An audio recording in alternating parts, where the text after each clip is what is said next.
Медицинските сестри невидливи за државата, за нив нема ни пари, ни закон.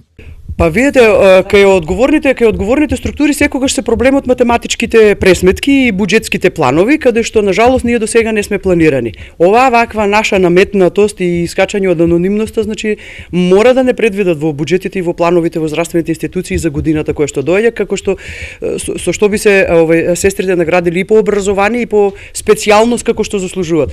Поради ова, иако добар дел од медицинските сестри инвестирале во наобразба и стручна квалификација, никој тоа не им го плаќа. Ние имаме сега ситуација во каде што во отсуство на правен субјект на комора, која што ја немаме, значи сите едукации кои што сестрите ги посетуваат и сето оно што ние на едукативно ниво го работиме во здруженијето, немате на никаков начин можност да им го избудирате и да им го наплатите како специјалисти. Значи, ви имате сестри кои што работат по 25 до 30 години во една уска специјалност, а немате начин да ги препознаете преку колективниот договор и никаков начин дури и на добра волја и на имање на средства во било која здравствена институција да ги наградите, односно да им го платите тоа што они го поседуваат, нели, како специјално што го имат.